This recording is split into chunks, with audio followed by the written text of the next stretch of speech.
Nah, biar apa teman tenang. Jangan jangan dekat kaca. Jangan jalan. Dari kiri. Dia dari kiri. Mas. Jangan dekat. Acil. Jangan ngintip. Jangan ngintip. Jalan terus. Jangan ngintip. Jalan. Jangan ngintip kaca. Ini dari kaca. Tenang, Pe. Jangan panik, Pe. Sopir tenang.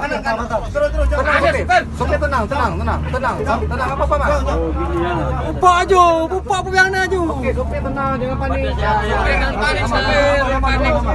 Ya, tenang, Pe. Aman. Ikuti belakang. Ya, tenang. Tenang. Ya, pertama hasil pertandingan ini kita sangat menyesalkan terjadinya pelemparan bahkan pemukulan terhadap pemain. Ketika pertandingan selesai sebenarnya semua pemain kita ofisial juga sudah saling maafkan. Bahkan kapten tim kita sudah menjumpai pelatih Perseram untuk meminta maaf setiap atas insiden yang terjadi di lapangan. Tapi kemudian ketika kita menuju ruang ganti dari bench, tiba-tiba ada beberapa oknum yang kita duga mereka adalah panitia pelaksana memukul pelatih dan beberapa pemain kami. Kenapa kami duga ini panpel? Karena seharusnya itu adalah area bersih dari penonton umum. Jadi di situ adalah harusnya menjadi area pihak keamanan dan pihak panpel. Jadi patut diduga bahwa itu bukanlah penonton umum.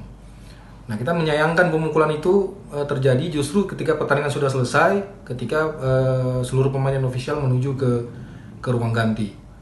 Sampai di situ kemudian keributan mulai terjadi lagi. Walaupun demikian, kita berhasil menenangkan seluruh pemain, berhasil menenangkan seluruh ofisial dan tidak lagi sampai terjadi keributan yang lebih besar.